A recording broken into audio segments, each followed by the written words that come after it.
우리를 사랑하시는 살아 역사하시는 하나님 아버지 감사합니다. 우리를 구원해 주시고 하나님의 은혜와 도우심 속에서 지금까지 신앙생활 하고 있습니다. 우리 안산교회를 주님의 보혈과 복음으로 세워주시고 지금까지 성령님의 역사로 많은 사람들이 계속해서 구원받도록 역사하신 우리 하나님, 그 하나님의 인도하심으로 우리 교회가 여기까지 성장해 왔습니다. 이제 우리가 더 많은 영혼들을 하나님 앞으로 인도하기 위해서 새로운 교회당을 준비하고 있습니다. 오늘 그 착공식을 하는 날입니다. 하나님 우리에게 힘을 주시고 용기를 주시고 또 우리 주님이 먼저 행하심으로 이 모든 일이 순적히 이루어짐으로 우리 하나님께 영광 돌리게 해 주옵소서. 오늘 말씀을 배울 때도 주 성령님께서 함께 해 주셔서 우리 모두에게 큰 위로를 주시고 또 하나님의 뜻을 알게 하심으로 더욱 용기를 갖게 하시고 우리 남은 생에 주님의 영광과 복음을 위해서 더 힘있게 살아가는 하나님의 성도가 되게 해 주옵소서. 모든 말씀 시종을 우리 주 성령님께 온전히 의지하옵고 우리를 사랑하시는 예수님 이름으로 기도드렸습니다. 아멘. 출애굽기 25장을 찾겠습니다. 출애굽기 25장 10절입니다.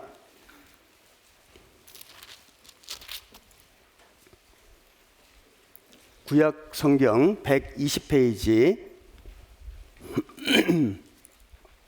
출애굽기 25장 10절부터 제가 몇 절 읽겠습니다. 그들은 조각목으로 궤를 짓되 장이 2규빗 반, 광이 1규빗 반, 고가 1규빗 반이 되게 하고 너는 정금으로 그것을 싸되 그 안팎을 싸고 윗가로 돌아가며 금태를 두르고 금고리 넷을 부어 만들어 그 네 발에 달되 이 편에 두 고리요 저편에 두 고리며 조각목으로 채를 만들고 금으로 싸고 그 채를 궤 양편 고리에 꿰어서 궤를 매게 하며 채를 궤의 고리에 꿰n 대로 두고 빼어내지 말지며 내가 네게 줄 증거판을 궤 속에 둘지며. 우선 16절까지 읽었습니다. 이번에 특별 집회로 성막에 대해서 공부하고 있습니다. 첫째 날은 성막 뜰에 있는 것들이라는 제목으로 엊그제 금요일 날 배웠고 어제는 성소에 있는 것들이라는 제목으로 말씀을 배웠습니다. 오늘은 마지막 날로 지성소에 있는 것들이라는 제목으로 말씀을 배워보겠습니다. 여기 화면에 보시면 태버네클 성막입니다. 거룩한 장막이란 뜻이고 오늘은 지성소에 있는 것들을 배우겠는데 기억을 좀 다시 되살리면서 이 그림을 보시면은 이 성막입니다. 울타리가 있고 동쪽에 문이 하나 있죠. 폭이 10m짜리입니다. 그리고 이 문을 통과해서 들어가면 번제단이 있습니다. 번제단은 들어서 올려진다. 그래서 여기에 이 재물을 불로 태웠습니다. 이 불이 하늘에서 내려온 불이었는데 이 불로 재물을 태워가지고 먼저는 제사를 지냈는데 이 모습은 물론 십자가에서 죽으신 우리 예수님의 모습을 예표하는 겁니다. 그리고 이 번제단을 지나가면은 물두멍이 있죠. 물두멍은 제사장들이 손발을 씻고 이 성소에 들어가서 봉사하는 것입니다. 그래서 이 문은 예수님인데 우리는 구원의 문을 통과했고 예수님 십자가에 죽으신 예수님을 믿음으로 제사장이 되었고 그리고 매일마다 손발을 씻음으로 성결한 삶, 거룩을 추구하는 성화되는 삶을 살면서 주님을 봉사하는 것입니다. 그리고 이곳은 성소인데 성소에 들어가면 오른쪽에는 떡상이 있고 왼쪽에는 등대가 있고 맞은편에는 분향단, 이 기도이죠. 그래서 떡상, 진설병 상도 예수님이고 그리고 등대도 빛이 되시는 예수님이고 우리를 위해서 중보기도 해주시는 예수님인데, 그 예수님으로 말미암아 구원받은 우리도 이제는 세상에서 이 말씀을 먹고 이 말씀을 전하고, 그리고 이 등대 세상에 빛이 되고 주님께 기도하는 삶을 사는 겁니다. 이 성소에서 봉사하는 겁니다. 교제하는 장소거든요. 자, 오늘은 여기 휘장을 지나가면은 여기 지성소가 있는데 지극히 성스러운 곳이다. 가장 핵심이죠. 오늘 지성소에 있는 것들이라는 말씀을 배울 건데, 금방 읽은 이 본문의 말씀은 이 지성소에 있는 기구 중에 여기 언약궤가 있습니다. 언약궤, 법궤라고도 하는 가장 중요한, 이 성막에서 가장 중요한 기구이고 가장 중요한 장소이죠. 오늘은 이 지성소에 있는 것들을 배우겠습니다. 여기 화면에 보시면은 히브리서 9장 4절에 금향로와 사면을 금으로 싼 언약궤가 있고 그 안에 만나를 담은 금 항아리와 아론의 쌍난 지팡이와 언약의 비석들이 있고, 이 지성소 안에 세 가지 물건들이 들어 있었는데, 첫 번째는 만나를 담은 금 항아리가 있었고, 그 다음에 아론의 쌍난 지팡이가 있었고, 그리고 모세가 시내산에서 받은 하나님이 직접 손으로 써주신 십계명 돌판 2개였죠. 그래서 언약의 비석들이 있고 이 세 가지 물건이 있었습니다.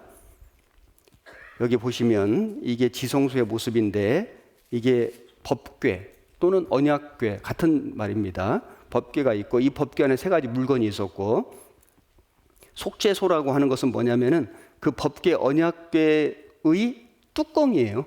거기에다가 피를 뿌리는 거거든요. 그리고 여기 휘장이 있었는데 천사의 그룹의 모양의 휘장이 있었습니다.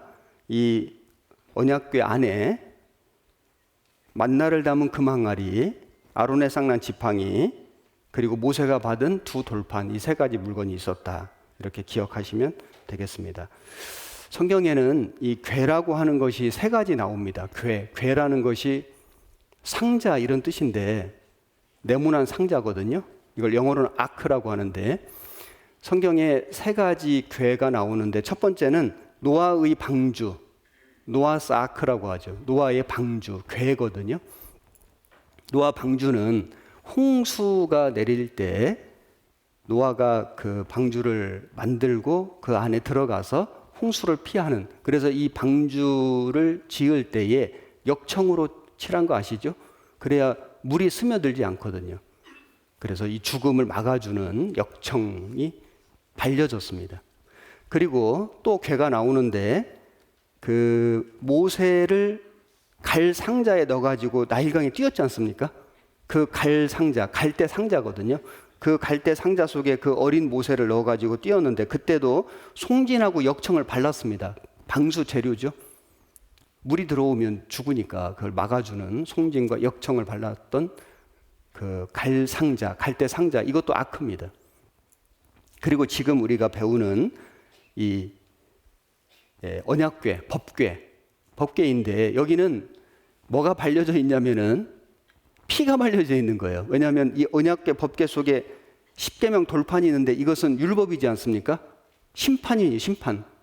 율법으로 심판하신다는 말씀인데, 그 뚜껑이 속죄소인데 여기에 짐승 피가 뿌려지니까 이 피가 발려진 겁니다. 그래서 사람은 하나님의 율법 앞에 죄인이고 이 죄로 말미암아 심판받을 수밖에 없는 운명인데, 우리 예수님이 십자가에서 피 흘리심으로 그 피가 우리의 죽음을, 우리의 심판을 막아주고 계신다. 그래서 이 법궤는 심판의 보좌임과 동시에 은혜의 보좌가 된다. 율법으로만 본다면은 우리는 심판받는 보좌가 되는데, 예수님의 피가 흘려지심으로 이 법궤는, 언약궤는 은혜의 보좌가 된다는 것을 알 수 있습니다. 이 언약궤도 시띠 나무로 만들었고 그 언약궤를 금으로 쌌습니다. 그래서 예수님의 그 인성, 그 나무는 인성, 시띠 나무는 예수님의 그 겉모습, 사람의 성품, 모습을 말씀하는 거라고 설명드렸고, 그리고 금으로 쌌다는 것은 예수님의 인성, 예수님의 영광과 능력으로 그 언약궤를 쌌다는 걸 알 수 있습니다. 그래서 이 언약궤 속에는 세 가지 물건들이 있었는데 이것을 좀 더 자세히 살펴보겠습니다. 출애굽기 32장입니다. 19절, 출애굽기 32장 19절, 진해에 가까이 이르러 송아지와 그 춤추는 것을 보고 대노하여 손에서 그 판들을 산 아래로 던져 깨뜨리니라. 모세가 시내산에 올라가서 그 40일 있으면서 그 율법을 받았지 않습니까? 십계명 돌판도 받았는데, 그런데 그것을 가지고 내려와서 보니까 이스라엘 백성들이 금송아지 우상을 만들어 놓고 노래하고 춤추고 숭배하고 있는 겁니다. 그래서 그 하나님이 써주신 돌판을 모세가 산 아래로 던져 깨뜨렸다. 이 돌판은 사람은 하나님 앞에 죄인일 수밖에 없는 것을 깨닫게 해주시는 겁니다. 이스라엘 백성들이 그렇게 애굽에서 고생하고 고통받고 울부짖고 모세를 통해서 출애굽 시켜줬지 않습니까? 그런데 그 은혜를 까마득히 잊어버리고 모세가 잠시 안 보이니까 우리를 인도할 신을 만들어버린 거예요. 참 얼마나 패역합니까? 그래서 이 깨뜨려진 그 돌판, 이것은 사람이 지킬 수 없는 하나님의 율법을 가르쳐 주시는 거라고 할 수 있습니다. 여기 화면 보시면은 신명기 10장 2절에 네가 깨뜨린 처음 판에 쓴 말을 내가 그 판에 쓰리니 너는 그것을 그 궤에 넣으라 하시기로. 그래서 하나님께서 돌을 다시 다듬어서 가지고 올라오라. 두 번째 돌판에다가 또 십계명을 써주셨죠. 첫 번째 깨진 이 돌판은 사람이 지킬 수 없는 율법을 의미하는 거라고 한다면은, 두 번째 모세가 그 돌을 다듬어서 다시 가지고 올라갔는데 그것은 하나님 앞에 진심으로 회개하는 그 마음, 다듬어진 마음, 하나님 앞에 올바른 마음을 가지고 다시 올라갔다고 할 수 있습니다. 그래서 모세가 그 돌판을 가지고 와가지고 언약궤에다 넣어 놓은 겁니다. 그리고 출애굽기 25장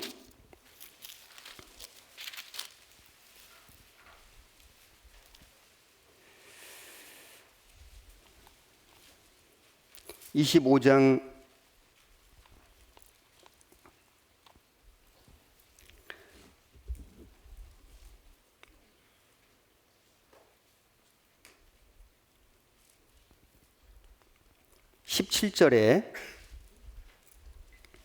정금으로 속죄소를 만들되 장이 2규빗 반 광이 1규빗 반이 되게 하고 금으로 그룹 둘을 속죄소 두 끝에 쳐서 만들되 한 그룹은 이 끝에 한 그룹은 저 끝에 곧 속죄소 두 끝에 속죄소와 한 덩이로 연하게 할지며 그룹들은 그 날개를 높이 펴서 그 날개로 속죄소를 덮으며 그 얼굴을 서로 대하여 속죄소를 향하게 하고. 이 언약궤 안에 먼저는 십계명 두 돌판이 있었고, 그 다음에는 그 만나를 담은 금 항아리가 있었는데, 만나는 지금 이 언약 속죄소는 제가 잠시 다시 후에 말씀드리겠습니다.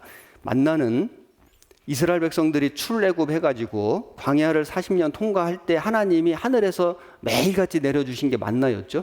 만나라고 하는 뜻이 이것이 무엇이냐 그런 뜻입니다. 그래서 새벽에 하나님이 이 지면에다가 내려주신 것을 거두어서 매일 양식으로 먹었습니다.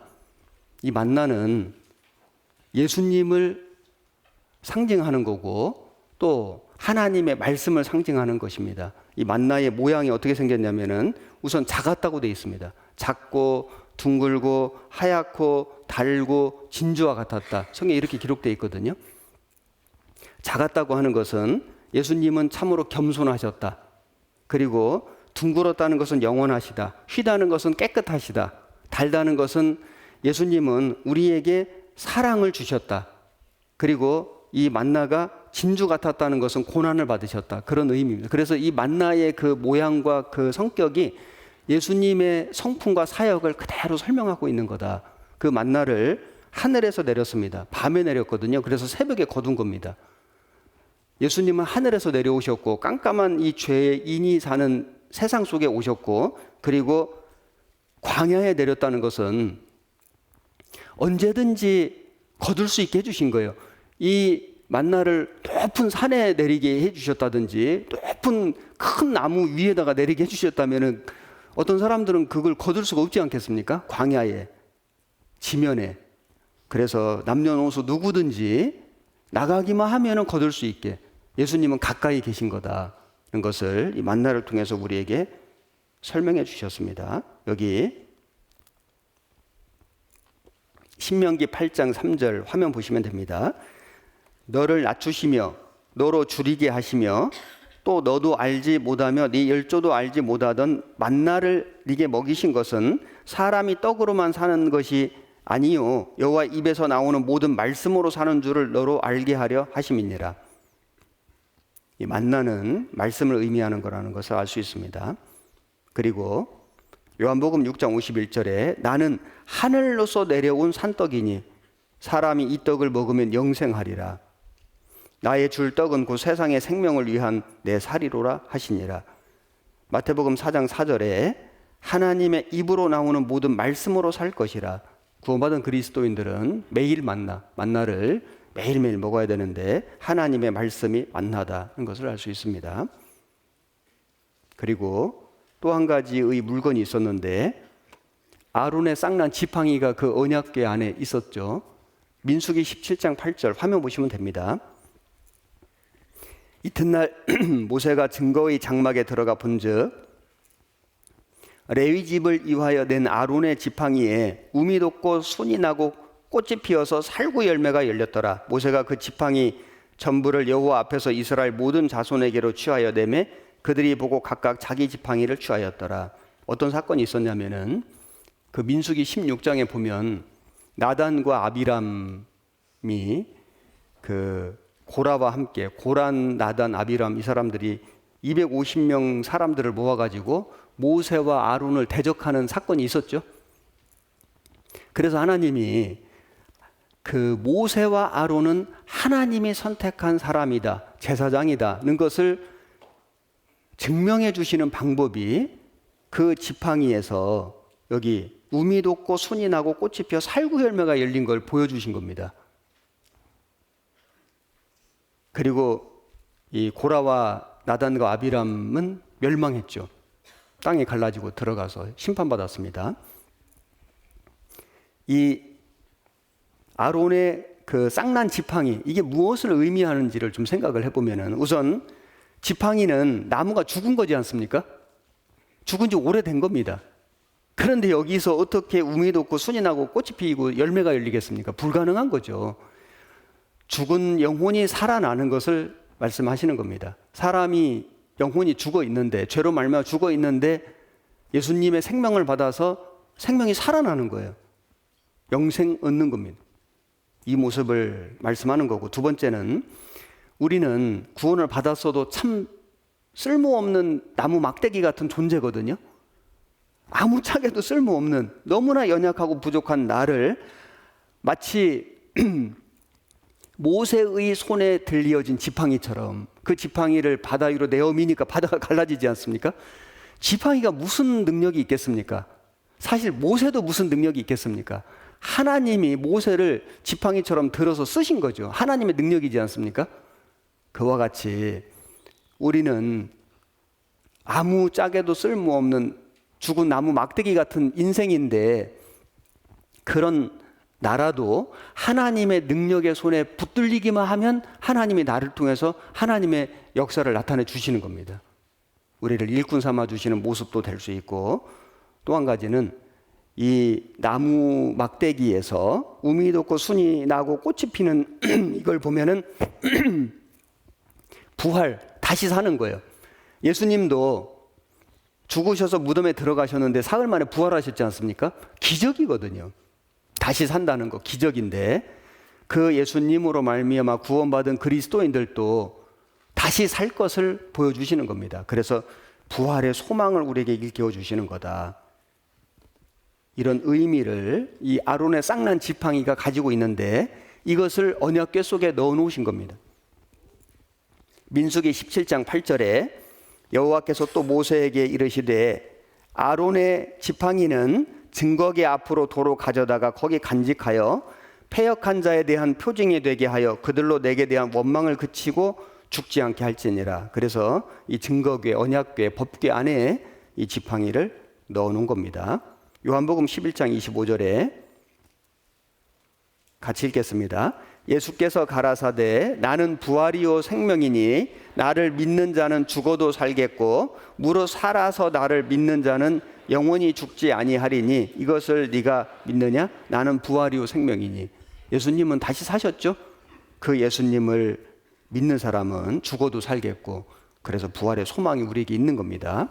고린도전서 15장 42절에 죽은 자의 부활도 이와 같으니 썩을 것으로 심고 썩지 아니할 것으로 다시 살며 욕된 것으로 심고 영광스러운 것으로 다시 살며 약한 것으로 심고 강한 것으로 다시 살며 육의 몸으로 심고 신령한 몸으로 다시 사나니 육의 몸이 있은즉 또 신령한 몸이 있느니라.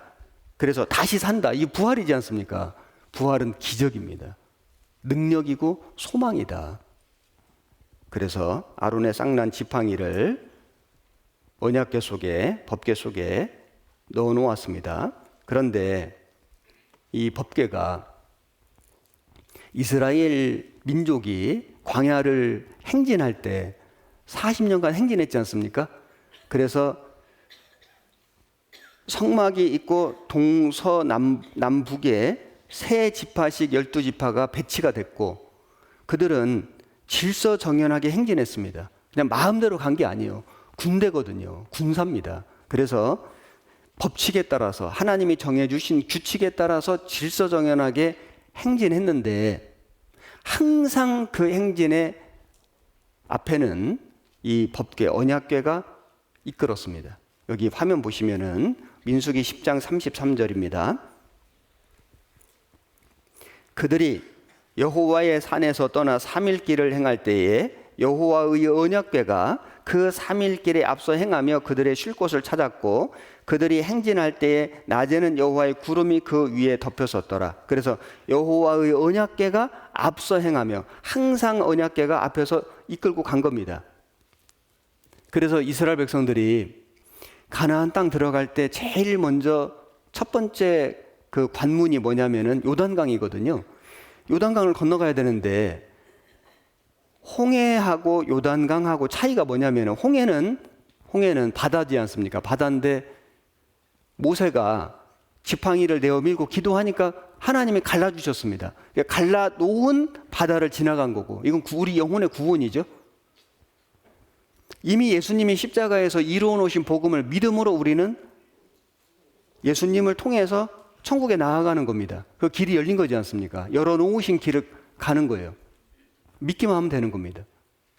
그런데 가나안 땅을 들어가기 전에 요단강을 건너가는데, 요단강은 그 당시 비가 와가지고 아주 창일했습니다.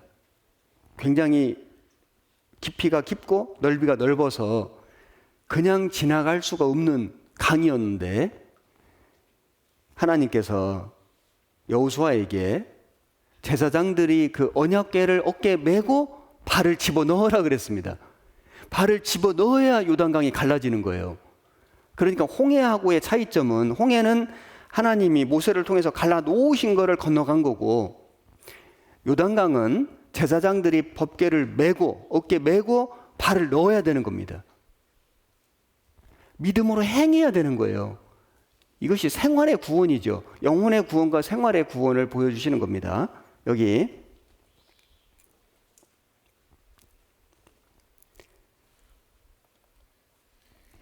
화면에 보시면은 여호수아 3장 15절 제가 읽겠습니다. 요단이 몸에 거두는 시기에는 항상 언덕에 넘치더라. 궤를 맨 자들이 제사장들이죠. 요단에 이르며 궤를 맨 제사장들의 발이 물가에 잠기자 집어넣었거든요. 곧 위에서부터 흘러내리던 물이 그쳐서 심히 멀리 사르단에 가까운 아담 읍 변방에 일어나 쌓이고 아라바의 바다 염해로 향하여 흘러가는 물은 온전히 끊어짐에 백성이 여리고 앞으로 바로 건널세. 여기 제사장들이 먼저는 궤를 맸다는 건 뭐냐면 하나님 말씀을 의지했다. 거기 말씀이 있지 않습니까? 말씀. 십계명 돌판도 있고, 그리고 만나를 담은 금 항아리도 있고, 그리고 아론의 쌍난 지팡이도 있고, 이게 하나님의 율법, 심판의 율법, 그리고 또 은혜의 말씀, 그리고 부활의 소망, 이것을 다 짊어지고 자기 발을 집어넣은 거예요. 이거 행한 거죠. 믿음으로 행한 겁니다. 그러니까 이 물이 그쳐서 요단 강물이 갈라진 겁니다. 그리고 요단강을 건너서 가나안 첫 번째 성이 여리고 성이거든요. 여리고 성이 어마어마하게 견고한 성이었는데 여리고 성을 아주 철벽같이 잠가놓고 숨어 있는 겁니다. 그런데 이 여리고 성이 무너졌지 않습니까? 어떻게 무너졌는지 잘 아시죠? 여기 3장 17절 이어서 제가 여기 마저 읽으면은 여호와의 언약궤를 맨 제사장들은 요단 가운데 마른 땅에 굳게 섰고 온 이스라엘 백성은 마른 땅으로 행하여 요단을 건너니라. 언약궤를 딱 메고 요단 가운데 마른 땅에서 딱 서서 버티고 있었던 겁니다. 믿음으로 다 건널 때까지. 여호수아 6장에는 여리고성 무너진 사건이 나오는데 제가 읽어보겠습니다. 이스라엘 자손들로 인하여 여리고는 굳게 닫혔고 출입하는 자 없더라. 여호와께서 여호수아에게 이르시되 보라 내가 여리고와 그 왕과 용사들을 네 손에 붙였으니 너희 모든 군사는 성을 둘러 성 주위를 매일 한 번씩 돌되 엿새 동안을 그리하라. 4절은 같이 읽겠습니다. 제사장 일곱 양각 나팔을 잡고 언약궤 앞에서 행할 것이요 제 7일에는 성을 7번 돌며 제사장들은 나팔을 불 것이며. 여기 보시면 제사장 7이 언약궤 앞에서 행할 것이요. 그래서 백성들이 말없이 6일 동안 하루에 한 바퀴씩 성을 도는데 항상 언약궤가 앞서간 겁니다. 이어서 읽겠습니다. 제사장들이 양각 나팔을 길게 울려 불어서 그 나팔 소리가 너희에게 들릴 때에는 백성은 다 큰 소리로 외쳐 부를 것이라. 그리하면 그 성벽이 무너져 내리리니 백성은 각기 앞으로 올라갈지니라 하시매 눈의 아들 여호수아가 제사장들을 불러서 그들에게 이르되 너희는 언약궤를 메고 7 제사장은 7 양각 나팔을 잡고 여호와의 궤 앞에서 행하라 하고 또 백성에게 이르되 나아가서 성을 돌되 무장한 자들이 여호와의 궤 앞에 행할지니라. 그래서 여리고 성이 기적과 같이 무너졌는데 하나님의 말씀을 메고 말없이 처음에는 돌다가 나중에는 외쳐 부른 겁니다. 그래서 이 언약궤, 이스라엘 백성들이 광야를 행진할 때도 언약궤가 가장 앞서갔고 요단 강물 갈라질 때도 언약궤를 메고 발을 집어넣고 여리고 성 무너뜨릴 때도 하나님의 궤가 앞장선 겁니다. 하나님의 말씀이 이긴 거예요. 지금도 마찬가지입니다. 우리는 항상 하나님의 말씀을 어깨 메고 가는 겁니다. 어깨 맨다는 게 고난이죠. 말씀을 지키고 말씀대로 행하는 건 고난이거든요. 수레에 싣고 가면 안 되거든요. 어깨 메고 가는 겁니다. 그래서 수레에 싣고 가다가 우서가 죽었지 않습니까? 어깨 메고 그리고 하나님 말씀을 믿고 행할 때에 하나님의 놀라운 역사가 기적이 일어난다는 것을 보여주는 겁니다. 출애굽기 25장 17절 처음 읽었던 본문인데 제가 다시 읽겠습니다. 17절입니다. 정금으로 속죄소를 만들되 장이 2규빗 반, 광이 1규빗 반이 되게 하고 금으로 그룹 둘을 속죄소 두 끝에 쳐서 만들되 한 그룹은 이 끝에 한 그룹은 저 끝에 그 속죄소 두 끝에 속죄소와 한 덩이로 연하게 할지며 그룹들은 그 날개를 높이 펴서 그 날개로 속죄소를 덮으며 그 얼굴을 서로 대하여 속죄소를 향하게 하고 속죄소를 궤 위에 얹고 내가 네게 줄 증거판을 궤 속에 넣으라. 22절은 같이 읽겠습니다. 거기서 내가 너와 만나고 속죄소 위 곧 증거궤 위에 있는 두 그룹 사이에서 내가 이스라엘 자손을 위하여 네게 명할 모든 일을 네게 이르리라. 자, 여기는 이제 속죄소가 나옵니다. 먼저는 언약궤를 말씀드렸고 이제 속죄소를 말씀드리겠는데, 속죄소는 그 언약궤, 궤, 상자 그 안에 그 모세가 받아온 그 두 돌판 율법이 있고, 그리고 만나를 담은 금 항아리가 있고, 그리고 아론의 쌍난 지팡이가 있는데 그 궤 위에 뚜껑을 덮었는데 그 뚜껑이 속죄소예요. 한 세트입니다. 그래서 이 속죄소 위에는 이 그룹 천사죠, 천사를 금으로 이 그룹 둘을 속죄소 두 끝에 쳐서 만들고, 그래서 속죄소에 이 천사가 이렇게 금으로 만들어 가지고 딱 서 있는 겁니다. 그래서 이 속죄소를 바라보고 있습니다. 서로 얼굴을 대하고 속죄소를 향하게 하고 그룹 둘이 이 속죄소를 바라보고 있는 그런 형상인데, 여기 그림을 좀 보여드리겠습니다. 여기가 지성소고 언약궤고 이게 속죄소인데, 이게 여기 보시면은 그룹 둘이 이 속죄소를 바라보고 있는 모습이죠. 이런 모습입니다. 이 속죄소는 특징이 뭐냐면은 나무가 전혀 없습니다. 나무가 전혀 없이 정금으로만 만들어진 기구가 두 가지인데, 여기 속죄소하고 등대입니다. 어제 제가 등대 말씀드렸어요. 등대도 금을 쳐서 만들었다고 돼 있죠. 예수님은 죄가 전혀 없으신 분인데 빛이 되기 위해서는 이 쳤다는 게 두들겼다, 그러니까 고난 받으신 거거든요. 그러므로 빛이 되어 주신 겁니다. 세상의 빛이라. 그런데 이 속죄소, 피 뿌려서 우리 죄를 정결케 해 주시는 이곳이, 예수님은 죄가 전혀 없으신 분인데 우리를 위해서 죽어주심으로 우리 죄를 용서해 주셨는데, 이 속죄소도 나무가 전혀 들어가지 않고 정금으로만 쳐서 만들어진 겁니다. 그래서 이 속죄소를 여기 성경 난하주에 보시면은, 난하주에 속죄소 18절에 괄호 3번, 어떤 성경들은 그렇게 돼 있을 겁니다. 없는 성경도 있을지 모르겠는데 18절에 괄호 3번 속죄소 난하주에 뭐라고 되어 있습니까? 시은좌 이렇게 되어 있죠. 시은좌, 은혜를 베푸는 좌석이다, 은혜를 베푸는 자리다, 이런 의미입니다. 그래서 이 시은좌를 신약 성경에는 화목제물로 번역되었습니다. 헬라어로 화목제물. 말하자면 예수님이 화목제물이 되셔가지고 우리에게 은혜를 베풀어 주시는 것을 의미하는 겁니다. 여기 화면에 보시면은 말씀 9절을 제가 읽어보겠습니다. 로마서 3장 25절. 이 예수를 하나님이 그의 피로 인하여 믿음으로 말미암는 화목 제물로 세우셨으니, 이게 속죄소라는 의미의 헬라어입니다. 이는 하나님께서 길이 참으시는 중에 전에 지은 죄를 간과하심으로 자기의 의로우심을 나타내려 하심이니, 히브리서 9장 5절에 그 위에 속죄소를 덮는 영광의 그룹들이 있으니 이것들에 관하여는 이제 낱낱이 말할 수 없노라. 여기 레위기 16장에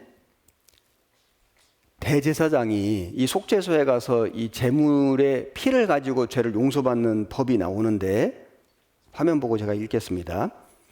그는 또 수송아지의 피를 취하여 손가락으로 속죄소 동편에 뿌리고 또 손가락으로 그 피를 속죄소 앞에 7번 뿌릴 것이며, 또 백성을 위한 속죄제 염소를 잡아 그 피를 가지고 장 안에 들어가서 그 수송아지 피로 행함같이 그 피로 행하여 속죄소 위와 속죄소 앞에 뿌릴지니, 여기 속죄소에 피를 뿌리는 거죠.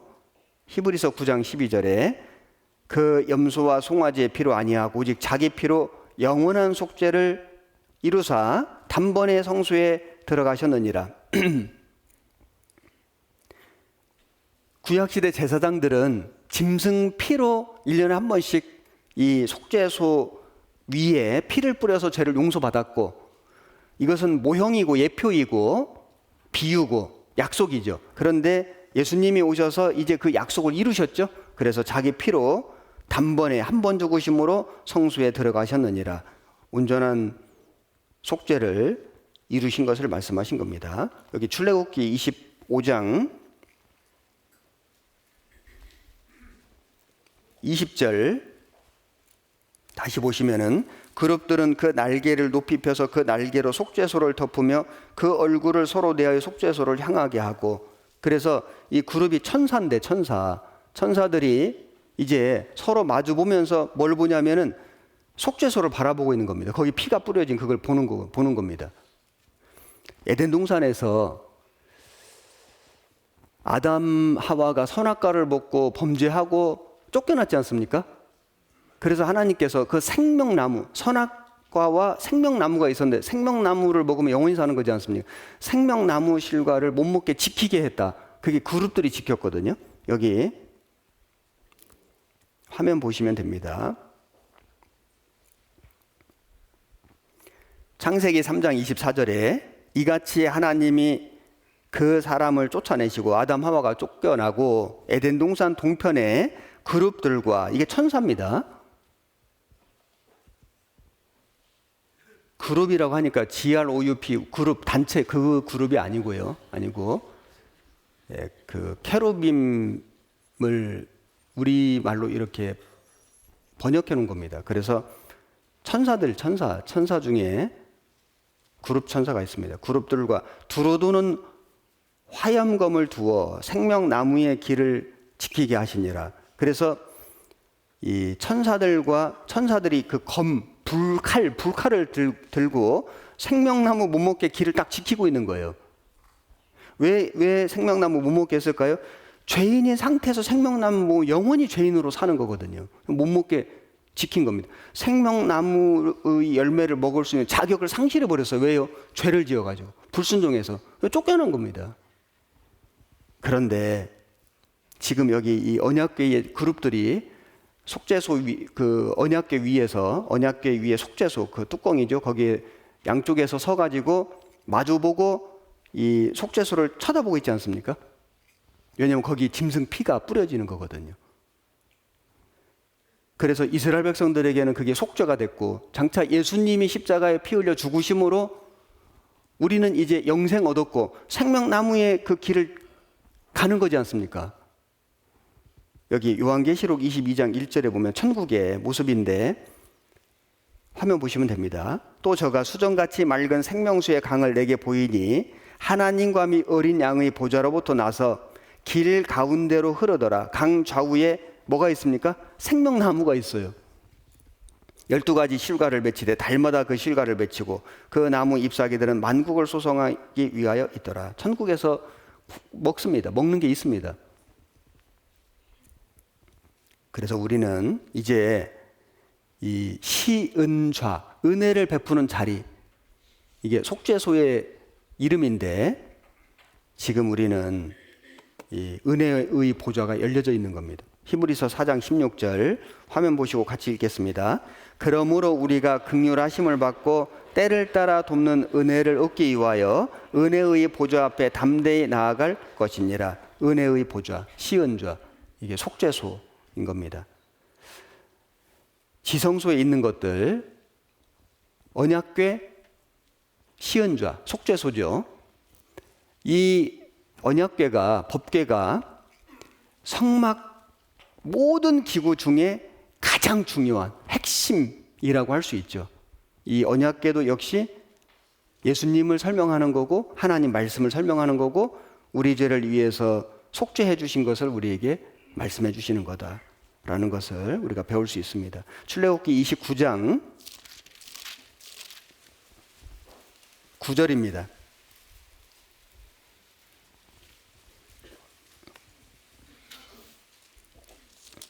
(29장 9절) 제가 읽겠습니다.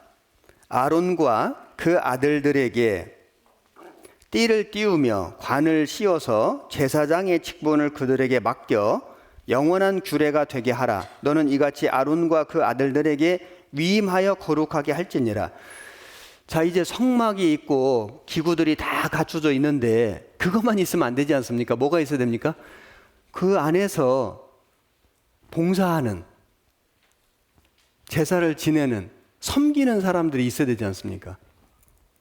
그 사람들이 누구냐면 제사장들인데, 제사장은 누구냐면 아론의 아들들이 제사장입니다. 그래서 그 위임식을 해가지고 그 일을 맡기는데, 아론의 아들로 태어나야만 제사장이 되는 것처럼 오늘날 우리는 하나님의 자녀로 태어나야만 제사장이 되는 거예요. 신령한 제사장. 자기가 노력해가지고 어떤 과정을 수료해가지고 자격을 따가지고 되는 게 아니고, 제사장이 될 수 있는 유일한 방법은 아론의 아들로 태어나야만 되는 것처럼 신약시대의 신령한 제사장은 하나님의 아들로, 자녀로 거듭나야만 제사장이 되는 겁니다. 여기 화면에 보시면 베드로전서 2장 5절에 너희도 산 돌같이 신령한 집으로 세워지고 예수 그리스도로 말미암아 하나님이 기쁘게 받으실 신령한 제사를 드릴 거룩한 제사장이 될지니라. 구원받은 그리스도인이 거룩한 제사장입니다. 요한계시록 5장 10절에 저희로 우리 하나님 앞에서 나라와 제사장을 삼으셨으니 저희가 땅에서 왕노릇 하리로다 하더라. 그래서 우리는 신령한 제사장입니다. 제사장이 되는 조건이 있습니다. 당시 제사장 되는 조건 중에 레위기 21장 21절, 제사장 아론의 자손 중에 아론의 자손이어야지 기본 자격이 되고, 거기에 추가적으로 흠이 있는 자는 나와 여호와께 화제를 드리지 못할지니 그는 흠이 있은즉 나와 하나님의 식물을 드리지 못하느니라. 그러니까 흠이 없어야 된다. 깨끗해야 된다. 구원을 받았어도 세상과 구별되어서 성결한 삶을 살아야지 주님께 예배하고 주님께 바쳐지는 삶을 살 수 있는 것입니다. 여기 레위기 21장 11절 이어서 보시면은 어떤 시체든지 가까이 말지니 부모로 인하여도 더러워지게 말며, 시체를 만지면 안 된다. 죽은 행실에 참여하면 안 된다. 에베소서 5장 11절에 너희는 열매 없는 어두움의 일에 참여하지 말고 도리어 책망하라. 세상 죄 속에 빠지지 말고 책망하라. 에베소서 5장 14절 같이 읽겠습니다. 그러므로 이르시기를 잠자는 자여 깨어서 죽은 자들 가운데서 일어나라. 그리스도께서 네게 비추시리라 하셨느니라. 그래서 우리가 신령한 제사장으로서 주님 일을 하고 봉사하고 섬기려면은 죽은 행실에 참여하지 말고 어둠 속에서 벗어나고 책망하고 죽은 자들 가운데서 구별되어야 됩니다. 그래야만 신령한 제사장으로서 일을 할 수 있는 겁니다. 그리고 레위기 21장 13절 보시면 그는 처녀를 취하여 아내를 삼을지니 과부나 이혼된 여인이나 더러운 여인이나 기생을 취하지 말고 자기 백성 중 처녀를 취하여 아내를 삼아.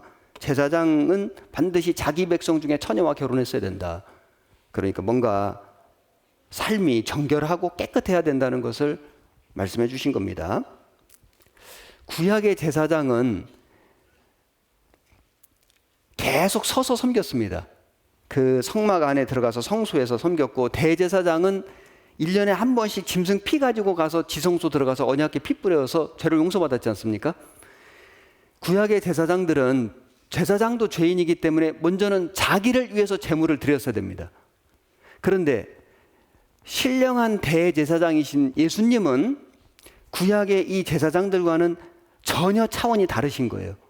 이 차이를 히브리서에서 설명해 놓으셨죠? 여기 화면 보시면은 히브리서 7장 23절에 저희 제사장 된 자의 수요가 많은 것은 죽음을 인하여 항상 잊지 못함이로되. 제사장들이 수가 많습니다. 왜냐하면 세월이 가면 계속 죽지 않습니까? 그러면 또 제사장 세우고 또 세우고 또 세우고 수가 많았는데, 24절 예수는 영원히 계심으로 그 제사 직분도 갈리지 아니하나니 그러므로 자기를 힘입어 하나님께 나아가는 자들을 온전히 구원하실 수 있으니 이는 그가 항상 살아서 저희를 위하여 간구하심이니라. 예수님은 죽으시지 않지 않습니까? 영원히 살아계신 분이기 때문에 제사 직분이 갈리지 않는다. 인수인계할 필요가 없습니다. 영원한 대제사장, 제사장이시죠. 이러한 대제사장은 예수님이죠. 우리에게 합당하니 거룩하고 악이 없고 더러움이 없고 죄인에게서 떠나 계시고 하늘보다 높이 되신 자라. 저가 저 대제사장들이 먼저 자기 죄를 위하고 다음에 백성의 죄를 위하여 날마다 제사 드리는 것 같이 할 필요가 없으니, 먼저는 자기도 죄가 있으니까 자기를 위해서 제사를 드리고 백성들을 위해서 드리고, 구약의 제사장들은 그렇게 했는데 예수님은 죄가 없으시기 때문에 저가 단번에 자기를 드려 이루셨음이니라. 그러니까 예수님은 본인 자신이 신령한 대제사장임과 동시에 자기 자신의 몸이 신령한 제물인 거예요. 자기 몸을 자기가 드리는 거예요. 구약의 대제사장이나 제사장들과는 전혀 차원이 다르신 하나님의 아들이다. 그 아들이 우리를 위해서 자기 몸을 화목제물로 드려서 죽어주신 겁니다. 출애굽기 28장 1절입니다. 출애굽기 28장 1절 제가 읽겠습니다. 너는 이스라엘 자손 중 네 형 아론과 그 아들들 곧 나답과 아비후와 엘르아살과 이다마를 그와 함께 네게로 나오게 하여 나를 섬기는 제사장 직분을 행하게 하되 네 형 아론을 위하여 거룩한 옷을 지어서 영화롭고 아름답게 할지니 너는 무릇 마음에 지혜 있는 자 곧 내가 지혜로운 영으로 채운 자들에게 말하여 아론의 옷을 지어 그를 거룩하게 하여 내게 제사장 직분을 행하게 하라. 자, 여기 이제 제사장들이 입는 옷이 나오는데 이 옷도 전부 다 예수님을 설명하는 겁니다. 성막 전체는 처음부터 끝까지 다 예수님이에요. 그리고 그 예수님으로 말미암아 구원받은 그리스도인들의 신앙 생활의 모습을 우리에게 교훈해 주신다고 할 수 있습니다. 여기 제사장의 의복을 보면은 히브리서 4장 15절에 화면 보시면 됩니다. 우리에게 있는 대제사장은 예수님이죠. 우리 연약함을 체휼하지 아니하는 자가 아니요 모든 일에 우리와 한결같이 시험을 받은 자로되 죄는 없으시냐. 육체를 가지고 오셨는데 그분은 죄가 없으시다. 인성과 신성을 동시에 가지신 분, 성육신이라는 것이 예수님이 사람 몸을 입고 이 세상에 오셨다는 겁니다. 이게 기적이고 놀라운 신비거든요. 자, 여기 대제사장이 입은 옷인데 전체적으로 보시면은 관을 썼고 머리에 관을 썼고 금패가 있고 어깨에는 견대가 양쪽에 있고 보석이 2개 있는 겁니다. 여기 6지파씩 이름이 써 있고 흉패는 가슴에 있는 건데 흉패는 가슴에 있는 건데 12지파의 이름이 적혀 있는 12가지 보석을 가슴에 붙인 겁니다. 그리고 속옷을 입었고 이걸 반포 속옷이라는데 이게 그 흰 드레스 같은 겁니다. 속에 입었는데 이게 밑에까지 내려왔고 그리고 겉옷은 파란색인데 이게 에봇 받침 옷이고 이게 에봇이거든요. 에봇에다 띠를 띈 겁니다. 자, 이것이 대제사장이 입은 옷인데 이 옷을 통해서 우리는 중요한 교훈을 받아볼 수 있습니다. 출애굽기 28장 42절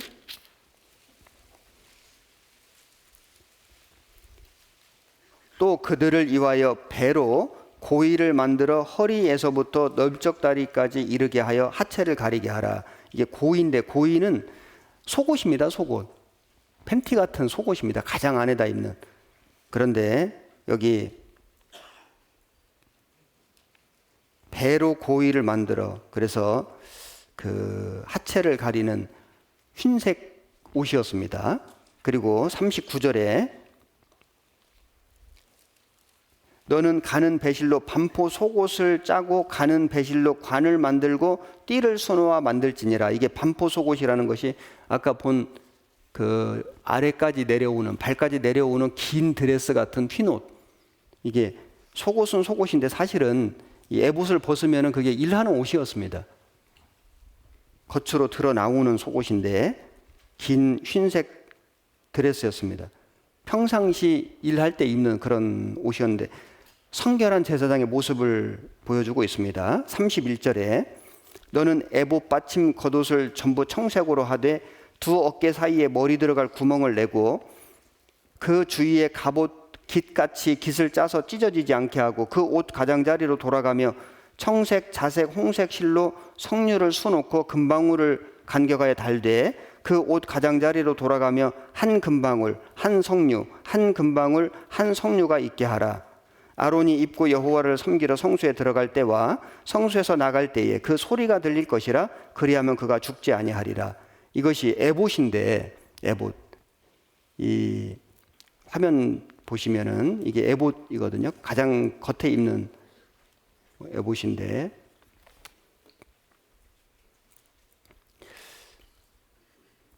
이 에봇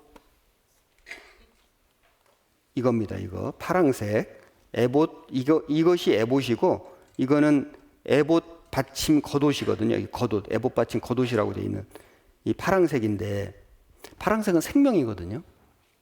예수님은 생명을 주시기 위해서 오셨는데 여기에 보면은 방울을 만들었습니다. 방울. 이 방울이 방울이 있고 석류가 있거든요. 석류 모양으로. 그래서 방울은 소리가 들리는 거예요. 복음의 소리. 그리고 석류가 있다는 거. 석류는 뭐냐면 거기 알갱이 열매가 가득 들어있지 않습니까? 그래서 이 복음의 소리를 듣고 열매를 맺어가는 신앙생활의 모습을 보여주시는 거다. 소리만 들리면 안 되고 열매까지 맺혀져야 되지 않습니까?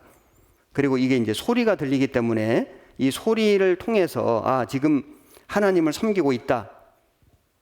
소리를 듣고 그리고 그 소리가 날 때에 죽지 아니하리라. 그래서 이 소리, 복음의 소리, 그리고 석류 열매. 이 석류 열매가 빨갛지 않습니까? 예수님의 보혈로 구원받은 그리스도인들이 많은 열매를, 이 석류 열매가 굉장히 촘촘하게 있지 않습니까? 가득 맺힐 것을 말씀으로 가르쳐 주시는 것입니다. 28장 6절입니다.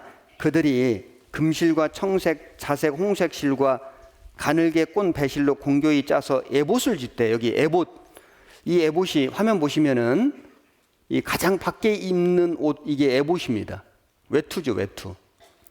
여기 형형색색으로 옷을 짰고 여기에 6절에 보시면은 금실과 청색, 자색, 홍색실, 배실, 여기 금이 들어가거든요. 금은 하나님의 신성 영광인 겁니다. 그래서 이런 옷을 입고 대제사장이 하나님을 섬기는 일을 한 것입니다. 그리고 어깨에는 견대가 있습니다. 여기 보시면 어깨에 견대가 있죠. 28장 9절입니다. 호마노 2개를 취하여 보석이죠. 그 위에 이스라엘 아들들의 이름을 새기되 그들의 연치대로 6 이름을 한 보석에 나머지 6 이름은 다른 보석에 보석을 새기는 자가 인의 새김같이 너는 이스라엘 아들들의 이름을 그 2 보석에 새겨 금태에 물리고 그 2 보석을 에봇 2 견대에 붙여 이스라엘 아들들의 기념 보석을 삼되 아론이 여호와 앞에서 그들의 이름을 그 2 어깨에 메어서 기념이 되게 할지며 너는 금으로 태를 만들고 정금으로 노끈처럼 2 사슬을 닦고 그 땅은 사슬을 그 태에 달지니라. 그래서 이 양쪽 어깨에다가 호마노 2개를 붙였는데 이게 견대입니다. 여기에다가 12지파의 이름을 6개씩 새겨서 어깨에 찬 거예요. 이걸 견대라고 했는데 여기 보면 견대가 있지 않습니까? 이 모습을 조금 더 확대해서 보시면은 이런 모습입니다. 그래서 견대에 붙이는 금태에 물린 2 보석 호마노인데 여기다가 6지파씩의 이름을 기록해 놓은 겁니다. 그래서 12지파의 그 생명과 운명을 우리 예수님이 딱 짊어지신 거예요. 어깨에 맸다는 것이 책임진다 그 말이죠. 구원받은 그리스도인들은 주님의 어깨에 딱 메어진 겁니다.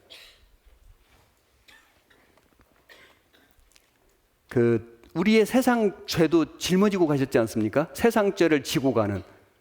그래서 세상 죄도 예수님이 책임져 주셨고 그 예수님을 믿는 그리스도인들을 우리 주님이 메워주시는 거예요. 책임져 주신다. 여기 누가복음 15장 화면 보시면 됩니다. 예수께서 저희에게 이 비유로 이르시되 너희 중에 어느 사람이 양 100마리가 있는데 그 중에 하나를 잃으면 99마리를 들여 두고 그 잃은 것을 찾도록 찾아다니지 아니하느냐? 또 찾은즉 즐거워 어깨에 메고 어깨에 메는 거예요. 그런데 이 어깨가 복수로 되어 있는 거 아시죠? 우리말에는 이게 차이가 없이 표시되어 있는데 사실은 이 어깨는 양쪽 어깨인 겁니다. 복수, shoulders, 메고 집에 와서 그 벗과 이웃을 불러 모으고 말하되 나와 함께 즐기자 나의 잃은 양을 찾아노라. 그런데 여기 이사야 9장 6절이 예수님에 대한 예언이지 않습니까? 여기 보시면은 이는 한 아기가 우리에게 낳고 한 아들을 우리에게 주신 바 되었는데 그 어깨에는 정사를 메었고 그 이름은 기묘자라 모사라 전능하신 하나님이라 영존하시는 아버지라 평강의 왕이라 할 것임이니라. 그런데 이 정사를 메었다는 것이 이 세상의 그 정권을 가지고 다스리는 것을 말씀하시는 건데, 세상의 정권을 가지고 세상을 다스리는 그것은 숄더, 그냥 단수거든요.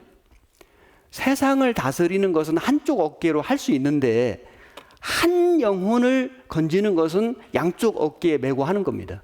그러니까 한 영혼이 거듭나는 것이 예수님이 세상 다스리는 것보다 더 큰 일인 거예요.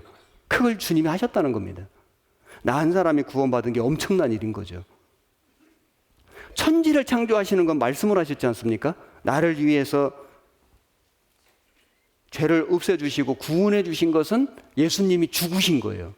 엄청난 일인 거죠. 그래서 어깨의 견대를 찾습니다. 그리고 출애굽기 28장 15절입니다.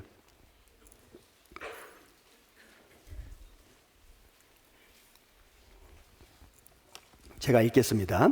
너는 판결 흉패를 에봇 짜는 법으로 금실과 청색, 자색, 홍색 실과 가늘게 꼰 배실로 공교히 짜서 만들되 장광이 한 뼘씩 두 겹으로 네모 반듯하게 하고 그것에 네 줄로 보석을 물리되 첫 줄은 홍보석, 황옥, 녹주옥이요 둘째 줄은 석류석, 남보석, 홍만호요 셋째 줄은 호박, 백만호, 자수정이요 넷째 줄은 녹보석, 호만호, 벽옥으로 다 금태 물릴지니 이 보석들은 이스라엘 아들들의 이름대로 12이라 매 보석에 12지파에 한 이름씩 인을 새기는 법으로 새기고. 자, 여기 판결 흉패라는 것이 나오는데 흉패니까 이게 가슴에 차는 거지 않습니까? 그런데 이 견대하고 다른 것은, 견대는 양 어깨에 6지파 이름을 새긴 호마노 보석을 찾는데 판결 흉패는 보석 내용이 다 달라요. 종류가 다 다릅니다. 그래서 한 지파에 한 개 보석씩 각각 보석을 12개를 가슴에 찬 거예요. 여기 그림을 보시면 이렇게 생겼습니다. 그래서 12지파 순서 유다부터 시작해가지고 납달리까지 이 보석을 이렇게 묶어가지고 이것을 가슴에 이렇게 찼는데, 가슴에 찼다는 것은 뭐냐면은 우리를 생명처럼 아끼신다. 하나님의 마음에 우리를 두신다. 그리고 보석이지 않습니까? 보석. 그 이스라엘의 12지파를 보석처럼 여긴 거예요. 이건 우리 신약시대의 그리스도인이지 않습니까? 그리스도인 한 사람 한 사람을 보석처럼 여기고 그 한 사람 한 사람을 하나님의 마음에, 가슴에 품고 계신 거다. 그래서 이 견대의 6지파씩 찬 거는 좀 단체적, 집합적인 면이 있지 않습니까? 단체로 책임져 주시는 것이 있는데, 보석 한 개 한 개를 한 지파씩 해가지고 가슴에 찬 것은 개인적인 거다. 그래서 한 사람 한 사람을 일일이 기억하시고 지켜주신다는 것을 알 수 있습니다. 여기 말라기 3장 17절 화면 보시면 됩니다. 만군의 여호와가 이르노라 내가 나의 정한 날에 그들로 나의 특별한 소유를 삼을 것이요 또 사람이 자기를 섬기는 아들을 아낀같이 내가 그들을 아끼리니. 구원받은 그리스도인을 특별한 소유로 삼을 것이다. 이게 영어 성경에는 듀얼리, 보석으로 되어 있거든요. 보석으로 삼을 거다. 요한복음 10장 3절에 문지기는 그를 위하여 문을 열고 양은 그의 음성을 듣나니 그가 자기 양의 이름을 각각 불러 인도해야 되는, 각각 그러니까 그냥 안산교회 이렇게 책임져 주시는 것도 있지만은 한 사람 한 사람을 일일이 기억하시고 책임져 주시고 인도해 주신다는 것을 알 수 있습니다. 마태복음 7장 23절에 보시면은 그때 내가 저희에게 밝히 말하되 내가 너희를 도무지 알지 못하니. 이 사람들은 누굽니까? 구원받지 않은 사람들은 하나님이, 예수님이 모르시는 거예요. 불법을 행하는 자들아 내게서 떠나가라 하리라. 내가 너희를 모르겠다. 구원 안 받은 사람은 예수님 외면하십니다. 심판하십니다. 마태복음 25장 12절에도 내가 너희를 알지 못하노라. 그런데 우리는요, 구원받은 그리스도인은 요한계시록에 보면 7교회에 쭉 말씀하시면서 계속 반복되는 단어가 있습니다. 내가 아노니, 내가 아느니, 내가 아노니, 내가 안다. 너가 얼마나 고난받고 있는지를 내가 알고, 내가 아노라, 아노니. 계속 반복되는 단어가 안다는 거예요. 그 고생하는 것도 알고, 고난받는 것도 알고, 그리고 또 신실하게 사는 것도 알고, 또 잘못하는 것도 알고, 회개하라고 책망하시는 그 말씀 속에도 알고 있다는 거지 않습니까? 다 알고 계신 겁니다.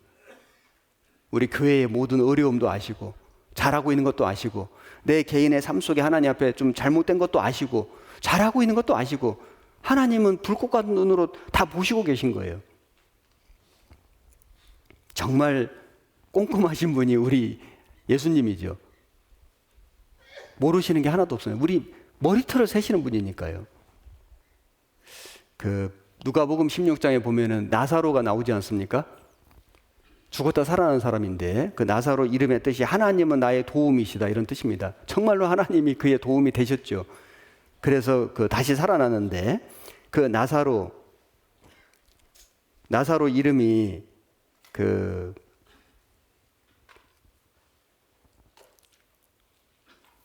누가복음 16장에 그 죽었다가 살아난 나사로도 있고 그 부자와 나사로도 있지 않습니까? 부자와 나사로. 부자는 상에서 배불리 먹고 매일같이 연락하고, 나사로는 그 거지였는데 그 상처가 있어서 걔가 그 헌대를 하랐다는 그 말씀이 있지 않습니까? 그게 누가복음 16장에 나오는 나사로, 하나님은 나의 도움이심이라는 뜻인데, 그 나사로는 비록 거지였지만은 이름이 정확히 성경에 기록되어 있습니다. 그런데 부자는 그 당시에 굉장히 세력이 있는 사람이었는데 이름이 없습니다. 이름이 없습니다. 세상에 지금 유명한 사람 많거든요. 구원 못 받으면 하나님 앞에 이름이 없는 겁니다. 하나님 모르시는 거예요. 그런데 우리가 좀 부족한 게 많고, 좀 우리가 좀 어려운 게 많고, 세상에서는 우리가 무명한 자지만은 하나님 앞에는 유명한 자다. 하나님은 우리를 알고 계시고 기억하고 계시고 돕고 계신 겁니다. 출애굽기 28장 30절입니다. 30절, 너는 우림과 둠밈을 판결 흉패 안에 넣어 아론으로 여호와 앞에 들어갈 때 그 가슴 위에 있게 하라. 아론이 여호와 앞에서 이스라엘 자손의 판결을 항상 그 가슴 위에 둘지니라. 여기 우림과 둠밈이라는 게 나오는데, 이 우림이라는 뜻은 빛이라는 뜻이거든요. 거기 나눠주에 있죠. 우림 3번 나눠주, 빛. 둠밈은 완전하다. 그래서 하나님은 빛이 되시고 완전하신 분입니다. 아주 공의롭게 모든 걸 심판하시는 분이죠. 이스라엘 백성들이 어떤 재판받을 일이 있어가지고 가면은 이 제사장이 우림과 둠밈으로 재판을 해줬다는 겁니다. 하나님 뜻을 알려줬다는 거예요. 어떻게 했는지는 정확히 모르겠습니다. 여기 우림과 둠밈이 어떤 모습인지 또 그림을 봐야 되겠죠. 예, 이겁니다. 우림과 둠밈인데 검정색과 흰색으로 되어 있습니다. 그래서 우리는 지금도 어떤 문제가 있을 때, 어려운 일이 있을 때, 내가 결정하기 힘들 때에 하나님께 나아가야 한다. 그래서 히브리서 4장 14절, 그러므로 우리에게 큰 대제사장이 있으니 승천하신 자 곧 하나님 아들 예수시라. 우리가 믿는 도리를 굳게 잡을지어다.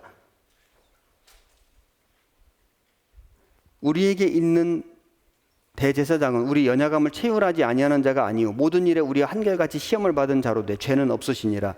그 대제사장이 예수님이신데 그 예수님께 우리가 나가는 겁니다. 여기 16절은 같이 읽겠습니다. 그러므로 우리가 긍휼하심을 받고 때를 따라 돕는 은혜를 얻기 위하여 은혜의 보좌 앞에 담대히 나아갈 것이니라. 그래서 힘들 때, 어려울 때, 혼자서 뭔가를 결정하기 정말 잘 모르겠을 때에, 그때 우리가 인간적인 방법으로 내 생각대로 사람끼리만 의논하지 말고 모든 것을 아시는, 빛이 되시고 완전하신 하나님께 나아가서 하나님께 물어봐야 된다. 이것을 우리가 구원받을 수 있습니다. 출애굽기 28장 8절입니다. 에봇 위에 매는 띠는 에봇 짜는 법으로 금실과 청색, 자색, 홍색 실과 가늘게 꼰 배실로 에봇의 공교에 붙여 짤지며, 여기 띠가 있습니다. 에봇 위에 매는 띠, 허리 띠 있지 않습니까? 띠는 일할 때 매는 거거든요. 섬김, 봉사 이런 걸 의미하는 겁니다. 우리는 에베소서 6장에 보면은 서서 진리로 너희 허리띠를 띠고 의의 흉배를 붙이고 서서 진리의 허리띠를 띠지 않습니까? 그 다음에 36절, 28장 36절입니다. 너는 또 정금으로 패를 만들어 인을 새기는 법으로 그 위에 새기되 여호와께 성결이라 하고 그 패를 청색 끈으로 관 위에 매되 곧 관 전면에 있게 하라. 이 이마에다가 여호와께 성결이라고 하는 패를 만들어서 띠는 겁니다. 우리는 하나님 앞에 정말 성결된 삶을 살 것을 생각하고 그리고 그 판단하고 선택하고 그렇게 살아가야 하는 겁니다. 이 제사장의 의복에 대해서 알아봤는데 살펴봤지만은 제사장의 이 머리끝부터 발끝까지 모든 입는 그 옷이, 속옷부터 겉옷까지 모든 옷이 전부 뭘 얘기하는 겁니까? 다 예수님 성품과 사역 설명하는 거고, 그리고 그 예수님으로 말미암아 구원받은 그리스도인이 어떤 삶을 살아야 할지를 가르쳐 주시는 것이다 라는 것을 우리가 알 수 있습니다. 우리가 이제 성막 배웠는데 정리를 좀 해보면은 성막 뜰에 있는 것이 있고 성소에 있는 것이 있고 지성소에 있는 것이 있습니다. 성막 뜰은 마치 무엇과 또 같으냐면은 집안으로 말하면 부엌과 같은 곳입니다. 부엌. 그 부엌 같은 곳에서 뭘 하냐면은 우리 몸에 필요한 것을 이렇게 요리해서 먹고 하지 않습니까? 이 성막들이 마치 그런 역할을 한다면은 성소는 무엇과도 같냐면은 거기는 거실과 또 같은 곳입니다. 거실에서 가족들이 서로 대화하고 교제하지 않습니까? 거기에는 떡상도 있고 등대도 있고 분향단, 그래서 이 기도, 말씀, 그리고 세상의 빛, 서로 거기서 교제하고 예배하는 겁니다. 그리고 휘장을 통과해서 들어가면 지성소가 있지 않습니까? 지성소는 대제사장 홀로 들어가는 겁니다. 혼자서 하나님께 제사하는 거예요. 이것은 가정으로 말하면 침실과도 같은 거죠. 그래서 거기서 우리는 우리 하나님과 1대1로 아주 친밀하고 정말 그 은밀한 그런 교제를 하는 곳이 지성소라고 할 수 있습니다. 자, 우리가 신앙생활을 하는데 성막의 뜰에만 있으면 안 되지 않습니까? 교회가 몸으로 일만 하는 곳이 되면 안 되지 않습니까? 일하다 지쳐가지고 교제도 못하고 말씀도 못 듣고 말씀 시간에 너무 피곤해서 졸고 집에 가서 말씀도 못 읽고 못 듣고 일만 한다면은 그건 뜰만 맞는 신앙이 될 수 있기 때문에 이건 좀 위험한 거지 않습니까? 봉사도 해야 되지만은 나아가서는 형제 자매들과 교제를 해야 되죠. 교제. 그래서 모임에도 가고 그리고 서로 위로받고 격려하고 마음을 같이 하고 하는 교제가 있어야 되는데 더 중요한 것은 지성소까지 가야 되는 겁니다. 그래서 예수님을 만나야 되는 거다. 우리가 교회 와가지고 일만 하고 교제만 하고 가면 안 되고 주님을 만나야 되지 않습니까? 주님의 옷자락을 만지고 치유받고 힘을 얻어서 돌아가야 되는 겁니다. 그래서 우리가 지성소로 나아가는 신앙이 돼야 된다. 몸으로 하는 신앙생활이 너무 많아가지고 지쳐 있다면은 우리가 성소로 들어가야 되고 성소에서 우리끼리만 좋은 즐거운 교제만 하고 있다면 지성소로 나가야 되고 거기서 정말 주님을 개인적으로 만나고 주님의 말씀을 듣고 주님의 뜻을 깨닫고 주님이 주시는 힘을 얻고 그런 신앙으로 우리는 나아가야 되는 겁니다. 여기 화면 보시면은 이사야 1장 12절에 너희가 내 앞에 보이러 오니 그것을 누가 너희에게 요구하였느뇨? 내 마당만 밟을 뿐이라. 옛날 구약 시대에 그 거짓된 종교가들은 마당만 밟았습니다. 예수님 당시에 그 거짓된 종교가들, 바리새인들, 율법사들 마당만 밟았거든요. 우리는 구원 받았지 않습니까? 우리는 이런 모습으로 살아가면 안 되죠. 아가서 2장 14절처럼 살아야 됩니다. 바위 틈 낭떠러지 은밀한 속에 있는 나의 비둘기야, 나로 네 얼굴을 보게 하라. 네 소리를 듣게 하라. 네 소리는 부드럽고 네 얼굴은 아름답구나. 그래서 우리가 같이 모여서 주님을 찬양하고 예배하고 교제하는 것도 필요하지만은 정말 우리 주님 앞에 개인적으로 나아가는, 정말 무릎 꿇고 기도하고 주님의 음성을 듣고 말씀으로 주님이 내게 주시는 말씀을 하나씩 하나씩 깨달아가는, 그리고 그것을 딱 붙잡고 실천해가는 삶, 그것이 주님 앞에 그 은밀한 속에 그 얼굴을 보여드리는 그런 신앙이 되는 겁니다. 출애굽기 40장 17절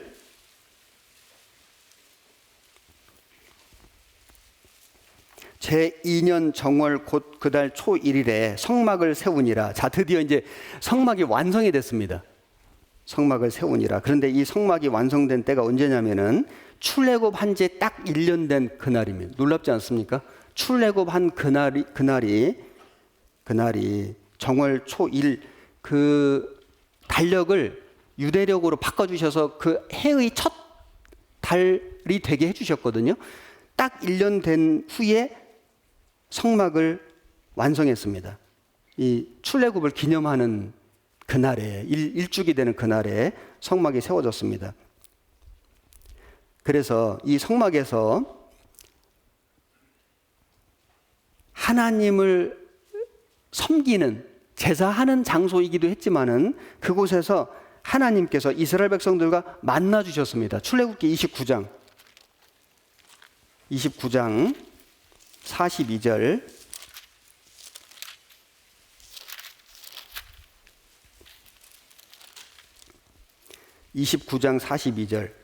이는 너희가 대대로 여호와 앞 회막 문에서 늘 드릴 번제라. 내가 거기서 너희와 만나고 네게 말하리라. 그래서 성막을 회막이라고도 한다고 첫날 말씀드렸지 않습니까? 회막이라는 거 모의를 회자거든요. 미팅하는 겁니다. 만나는 거예요. 그래서 이 성막은 하나님께 예배하고 제사하는 곳이기도 하지만 그 하나님이 그 이스라엘 백성들과 만나 주시는 곳이다. 만남의 장소였습니다. 그리고 이 성막이 완성됐을 때 여기서 불기둥 구름기둥이 떠올라 가지고 이스라엘 백성들이 광야 40년을 통과할 때 길이 없거든요. 그 길을 인도해 주셨습니다. 출애굽기 40장 36절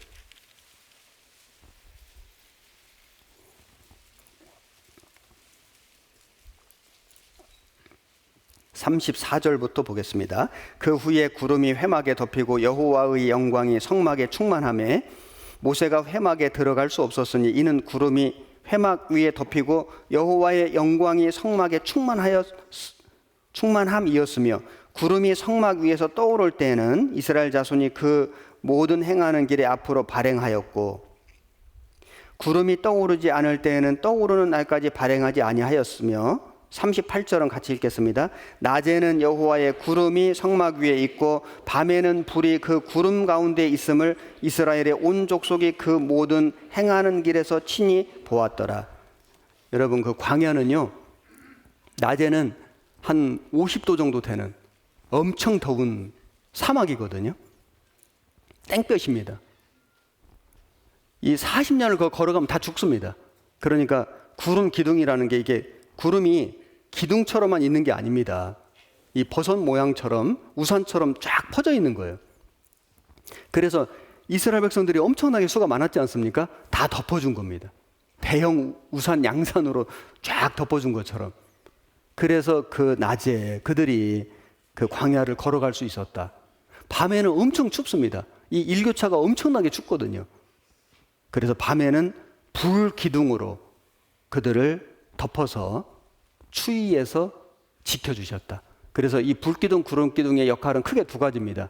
첫 번째는 보호, 지켜주신다. 불기둥 구름기둥 없으면 살 수가 없습니다. 지켜주시는 거, 보호해 주시고, 그 다음에 인도해 주시고. 왜냐하면 길을 모르거든요. 내비게이션이 없습니다. 그런데 불기둥 구름기둥이 가면은 따라가고, 멈추면 서고, 가면 따라가고, 그대로 그 길을 따라가면 되는 겁니다. 그래서 이 불기둥 구름기둥은 성령님의 모습이죠. 성령이 충만함에, 성막이 완성되니까 성령이 충만했고, 불기둥 구름기둥의 모습으로 이스라엘 백성들을 인도해 가시고 지켜주신 것처럼 오늘날 주님의 이 몸된 교회 안에 성령님이 계시지 않습니까? 성령의 조명 비춰주시고, 성령의 강림 와주시고, 성령의 내주 우리 안에 계시고, 성령의 충만을 받으라. 그 성령님이 우리 교회 가운데 역사하고 계신다. 작년 특별집회 주제가 성령님, 구약의 역사하신 성령님, 신약의 역사하신 성령님, 마지막 날에 우리 교회의 역사하시는, 진행형이죠, 하시는 성령님. 신앙생활 제가 얼마 안 했지만은 하면 할수록 정말 느끼는 것은 우리 안에 성령님이 계신다. 우리만 있다면 무슨 역사가 있겠습니까? 성령님이 계신다. 성령님이 우리를 지켜주신다. 우리를 인도해 주신다. 이게 눈에 보입니다. 우리 개인의 삶도 그렇지 않습니까? 여기 화면 보시면은 시편 105편 39절, 여호와께서 구름을 펴사 덮개를 삼으시고 밤에 불로 밝히셨으며, 시편 48편 14절, 이 하나님은 영영이 우리 하나님이시니 우리를 죽을 때까지 인도하시리로다. 정말로 구원받은 그리스도인을 눈동자처럼 지키시고 머리카락까지 세시고 앉고 일어섬을 아시고 우리를 지켜주신다. 지켜주신다. 그거 느껴지지 않습니까? 내가 나를 어떻게 지킵니까? 내 생명을 어떻게 지킵니까? 우리 하나님이 구원받은 그리스도인을 지켜주신다. 그리고 우리 걸음을 인도해 주신다. 여기 마태복음 28장 20절에 같이 읽겠습니다. 내가 너희에게 분부한 모든 것을 가르쳐 지키게 하라. 볼지어다 내가 세상 끝날까지 너희와 항상 함께 있으리라 하시니라. 이거 약속이지 않습니까? 함께 하십니다. 내가 못 믿어도 함께 하십니다. 근데 믿어야죠. 믿어야지 함께 계신 하나님이 역사하시죠. 여기 에레미야 10장 23절, 여호와여 내가 알거니와 인생의 길이 자기에게 있지 아니하니 걸음을 지도함이 걷는 자에게 있지 아니하니이다. 세상 사람들은 자기 인생을 자기가 걷거든요. 구원받은 그리스도인은 하나님이 정해놓으신 길을 순종해서 가는 겁니다. 저는 제 개인적으로 이 말씀을 정말 마음으로 깨달아 본 적이 있습니다. 내가 내 인생길을 걸어온 줄 알았는데 뒤돌아보니까 주님이 걷게 해주셨고 앞으로도 주님이 내 걸음을 걷게 해주시겠구나 하는 것을 정말 마음에 그게 믿어진 적이 있었습니다. 걸음을 지도함이 걷는 자에게 있지 아니하니이다. 시편 119편 105절에 주의 말씀은 내 발의 등이요 내 길의 빛이니이다. 여러분, 밤중에 아무도 그 차가 없는 그 고속도로나 도로를 이렇게 달리다 보면요, 고속도로는 그래도 뭐 가로등도 있는데 이런 그 국도 같은 데를 밤중에 달리다 보면은 가로등도 없고 깜깜한데 그 길을 가기가 되게 조심스럽고 위험하지 않습니까? 그런데 누군가 내 앞에서 차 한 대가 내 앞에 쭉 달려주면은 굉장히 편하지 않습니까? 그 길을 쭉 인도해 주지 않습니까? 우리가 이 캄캄한 세상에 그 암흑같이 어두운 이 죄가 충만한 세상을 살아가는데 우리 주님의 말씀이 내 발에 등이 되고 내 길에 빛이 되어 주시, 따라가면 되는 거예요. 정말 주님이 이 진리의 말씀으로, 변함없는 말씀으로 우리를 인도해 주시는 것이 보여지지 않습니까? 우리 교회를 이끌어 가시고 나를 이끌어 가시지 않습니까? 로마서 8장 14절 마지막 한 구절 같이 읽겠습니다. 무릇 하나님의 영으로 인도함을 받는 그들은 곧 하나님의 아들이라. 우리는 하나님의 영으로 인도함을 받는 하나님의 아들입니다. 마치라고 전화 벨소리가 지금 종료 시간 알려주시는, 이렇게 기가 막힌 타이밍에 이렇게 해주셔서 참 너무 감사한데요. 그만 울리셔도 됩니다. 알겠습니다. 이번에 성막이라고 하는 주제로 특별 집회를 했습니다. 성막은 구약 시대에 하나님께서 모세에게 명하셔가지고 그만 울리셔도 되는데 충분히 제가 이제 알겠습니다. 이제 마칠 겁니다. 좀 옆에서 도와주세요. 예. 그 성막은 구약 시대에 하나님께서 모세에게 명하여 가지고 그 식양을 그대로 보여주시고 정말 세세하게 말씀해 주신 겁니다. 출애굽기 25장부터 31장까지가 설계도거든요. 그래서 모세가 그 말씀하신 그대로 만들었습니다.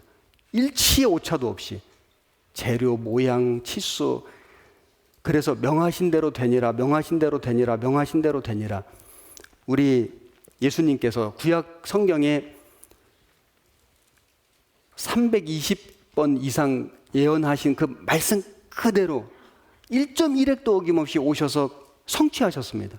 그래서 우리의 구세주가 되셨고, 우리는 그 예수님이 성막이시고 성전이시고, 그리고 구원받은 그리스도인의 교회가 성전이고, 여기 성령이 충만하고 우리를 이 교회를 통해서 성령님이 이끌어 가시는 이 속에 우리가 있다는 것은 정말 놀라운 기적이고 은혜고 축복입니다. 우리 주님 오실 때까지 우리가 이 교회 안에서 하나님 말씀의 인도함을 따라서 서로 사랑하고 서로 용납하고 마음을 같이 하고 주님의 복음과 그 영혼을 건지는 그 일에 힘쓰다가 잠시 잠깐 후에 오실 주님 앞에 우리 모두가 담대하게 칭찬받는 성도로 서기를 간절히 바랍니다. 기도하시겠습니다.